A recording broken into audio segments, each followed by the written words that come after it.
friends, this is Kim from Homestead Hopeful. This is my 14th week of my little victory garden. Don't worry, you didn't miss week 13. I didn't post a garden tour last week.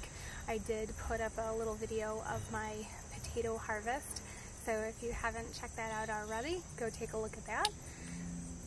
Otherwise, come join me and we'll see what the garden is doing. Some of the things are starting to die back and just kind of slow down. We are reaching the end of the summer, so let's go see what I still have going on. Alright, as you can see, I pulled out the big squash that was right here. It had quite the problem with vine borers and was starting to show a lot of stress from it, and the fruit that was starting to form on it was just starting to rot, so I just took it out. It's quite massive, beautiful, but it definitely needed to come out.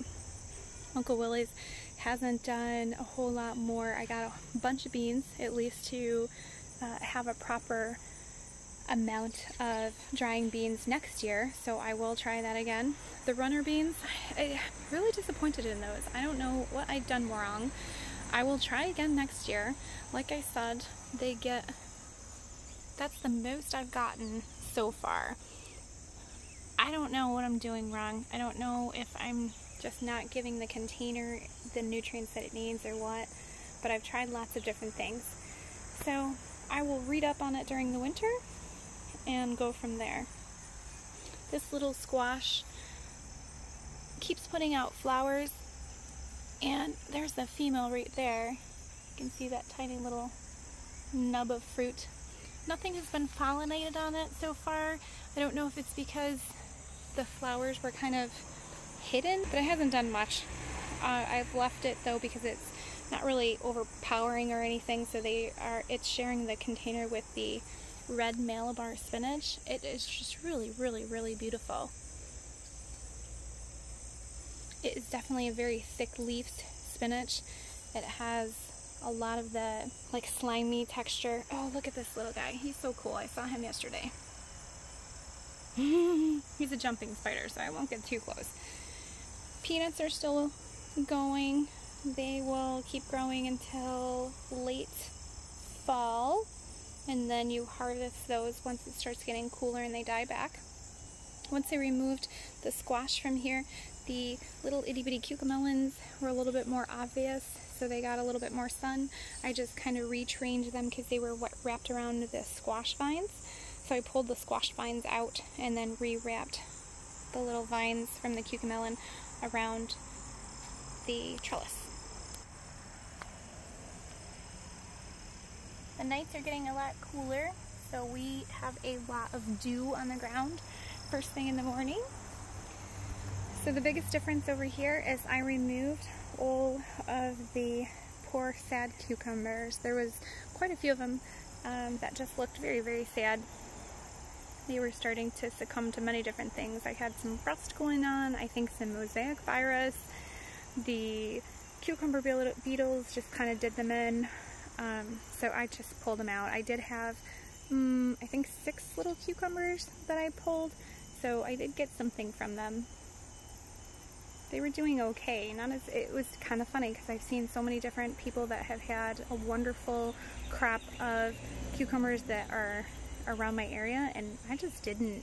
I don't know if it's because I set them up for failure with starting some of them so early, but then I planted these ones at the regular time and they still just didn't do very well. So maybe it was because it's in a container, I'm not really sure. Either way, the nasturtium is popping through. It's actually inside the fence. It's popping through the fence and starting to kind of cascade over. It just looks so beautiful. There is 2 of them. There's one inside the fence and there's one in one of the blue pots. These 2 blue pots are empty currently. I did leave the cosmos and this one last vine here because it's not a cucumber. Look, you can see all of the dew on the leaves. Isn't that pretty? It is a Kajari melon, so that's the only melon that I got.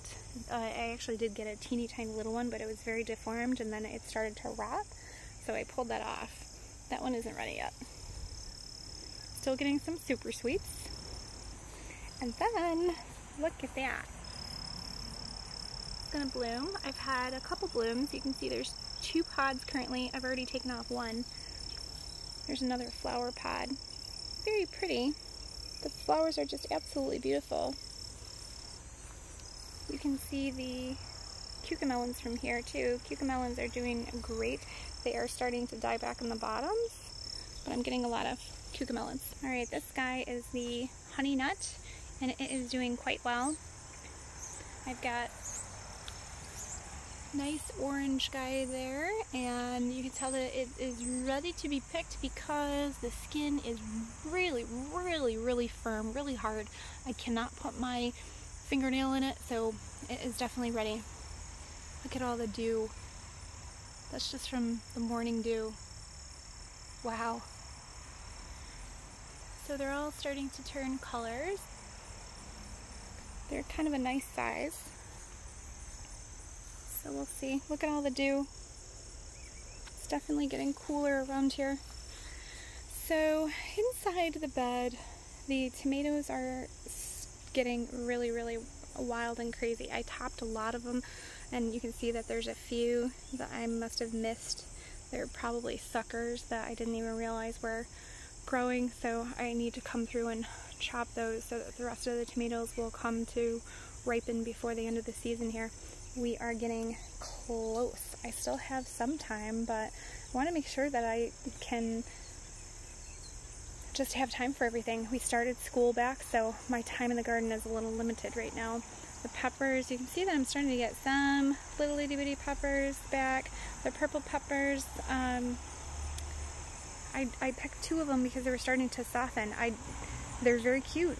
They're tasty, but I didn't think that they would be that small. So I'm not sure if it's just me or it's because they're overcrowded.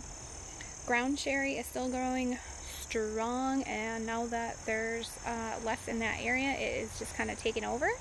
So I'm just kind of letting it because I don't have anything pressing that I absolutely have to plant right now.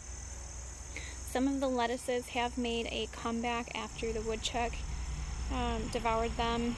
We've put up a couple more fencing things, but I don't know, I'm reluctant to replant anything, and this is going to be in our salad today, so we will not have a chance to eat that. I am absolutely loving this strawberry plant though. Take a peek at that. Isn't that just absolutely lovely to have strawberries in September? I love this strawberry plant. I mean, honestly, it's just so beautiful. The pink flowers. I love it. That lavender hasn't flowered yet, but the one in my bucket has. I think it's a little warmer because the one in the bucket, that is, because it's a black bucket. So I have a feeling that's why that one flowered and this one hasn't yet. I think this bed is just a tiny bit cooler because it gets shaded by the apple tree behind me. Alright, other than that, there's not a whole lot going on in here. That is kind of it for me. I've planted a couple of things in these buckets after the woodchuck ate them. Mostly peas, which have not come up yet. I love fresh peas, so I was hoping to get some of those. And we've got cosmos topping up over there. They just look beautiful. My strawberries are doing great up on the deck. I can show you that real quick. Okay, here's my strawberry plant.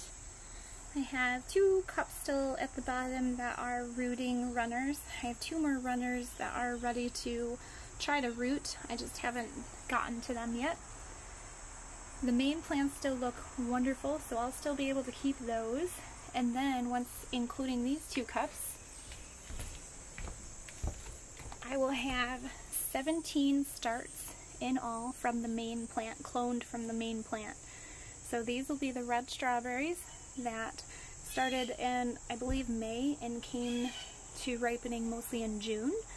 And then I will have at least, oh, look at that. It's starting a whole new runner. Oh, I will definitely plant that because these, don't listen to my labels, I use these as tomato starters, but these are the pink strawberries. And look at that. Isn't that crazy? That's from a runner this year. A runner off of, I mean, it's ridiculous. Look at that. I just did these. And they're already trying to bear fruit. It's incredible. It's so prolific. So I will root that definitely. Look at that.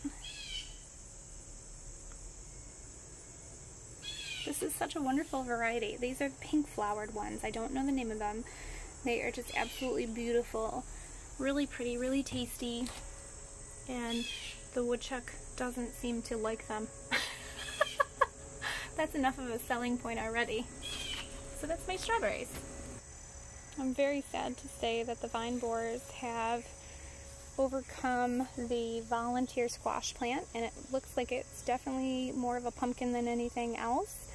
So I'll let that go as long as possible. It is starting to turn, which is wonderful, and then I'll bring it in the house. But it was a freebie because it was a volunteer in the compost pile.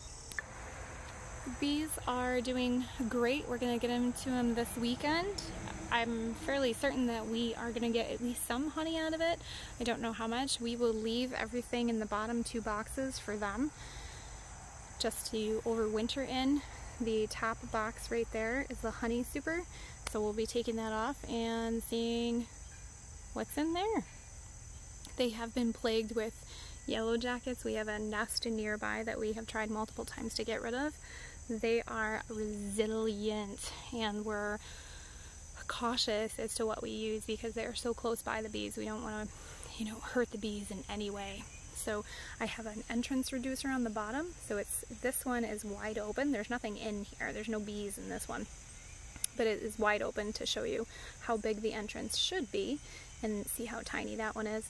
So that's called an entrance reducer, and we have it on there so that they can better protect the entrance because they've been plagued by them. You can sometimes see the yellow jackets trying to get into the entrance up on top, and they do a really great job of fighting them off. It's been a really strong hive this summer, so once it started getting up and going, it took a long time to get there because I just wasn't as attentive in the spring as I should have been. But now that it's up and going, it's been strong. So we'll see if we get some honey, and if so, we'll update you. Alright friends, that's the end of my 14th week in my victory garden. It has been a wonderful learning experience. I hope your garden continues to grow. I hope you are harvesting a bounty of wonderful vegetables and fruits. Thank you so much for watching and sharing with me, my friends. Bye-bye.